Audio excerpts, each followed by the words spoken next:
প্রাথমিক নিয়োগ দুর্নীতি কাণ্ডে গ্রেপ্তার হওয়া কুন্তল ঘোষ এবং গোপাল দলপতির মুখে শোনা গিয়েছিল বিভাস অধিকারীর নাম। নিয়োগ দুর্নীতিতে ধৃত প্রাক্তন পর্ষদ সভাপতি মানিক ভট্টাচার্যের অত্যন্ত ঘনিষ্ঠ এই বিভাস অধিকারী। এবার সেই বিভাস অধিকারীর সঙ্গেই এক মঞ্চে দেখা গেল বীরভূম জেলা পরিষদের সভাধিপতি এবং রামপুরহাটের তৃণমূল বিধায়ক কাজল শেখকে। এবং এরপরে শুরু হয়েছে বিতর্ক। আমাদের সঙ্গে টেলিফোন লাইনে রয়েছে প্রতিনিধি মনা বীরবংশী। মনা, যে বিতর্কে ছবি ধরা পড়েছে এ বিষয়ে আর কি জানা যাচ্ছে?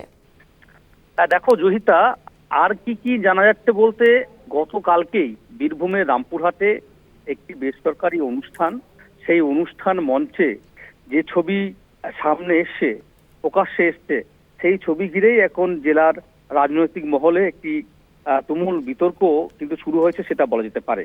দেখো কি সেই ছবি যেটা দেখা যাচ্ছে ছবিতে, সেটি হচ্ছে বিভাস অধিকারী। তার বাড়ি হচ্ছে বীরভূমের নলহাটিতে।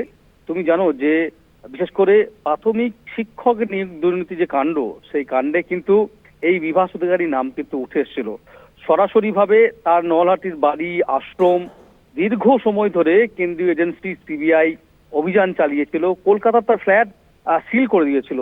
শুধু তাই নয়, সিবিআই কেন্দ্রীয় তদন্তকারী সংস্থার আধিকারিকরা তদন্ত প্রক্রিয়ায় নেমে বিশেষ করে কুন্তল ঘোষ, গোপাল দলপতি, এদের মুখে বারবার করে তদন্ত প্রক্রিয়া নামে এই বিভাস অধিকারী নাম উঠে আসে।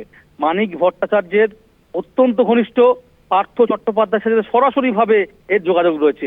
সেই বিভাস অধিকারী এবং কাজল শেখ, রামপুরহাটের তৃণমূল বিধায়ক, এক মঞ্চে দেখা যাচ্ছে। শুধু তাই নয়, একটা ছবি পরিষ্কার, সেখানে কাজল শেখ জেলা তৃণমূল কোর কমিটির সদস্য, তিনি বিভাস অধিকারীকে নিজের হাতে মিষ্টি খাইয়ে দিচ্ছেন। দেখো এই ছবি যখন সামনে এসছে, রীতিমতো গোটা জেলা জুড়ে রাজনৈতিক মহলে কিন্তু তুমুল বিতর্ক কিন্তু তৈরি হয়েছে। দেখো অবশ্যই এই ছবি প্রকাশ্যে আসতেই বিশেষ করে বিরোধীরা, যারা রাজ্যের প্রধান বিরোধী দল বিজেপি বলো, সিপিএম বলো, তারা কিন্তু একেবারে মাঠে নেমে পড়েছেন কোমর বেঁধে।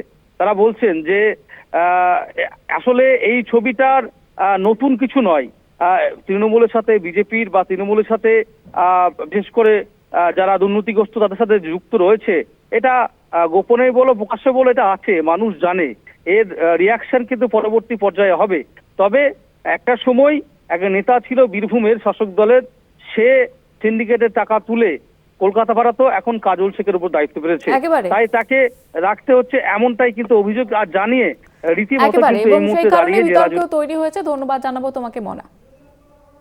এবং এ বিষয়ে এই ছবি সামনে আসার পরে বিরোধীদের তরফ থেকে কি প্রতিক্রিয়া, কি কটাক্ষ করেছেন আপনাদের শোনাবো। অনুব্রত মণ্ডলের অ্যাবসেন্সে আরেকজন নেতা হয়েছেন, সে কাজল শেখ।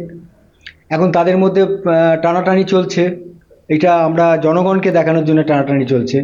এখানে বুঝতে পারা যায় যে একদম যে তৃণমূল দুর্নীতিগ্রস্ত। আগে আমাদের মাননীয় তো বলেই দিয়েছিলেন 70-30, দ্যাট মিন 70% যা টাকা তুলবে সিন্ডিকেট রাজ থেকে, বা শিক্ষা হোক, বালি হোক, কয়লা হোক, যেখান থেকে তুলো না কেন, সেখান থেকে 70% টাকা পাঠাতেই হবে এবং প্রতি মাসেই পাঠাতে হবে। এটা একদম নির্দিষ্ট করা আছে।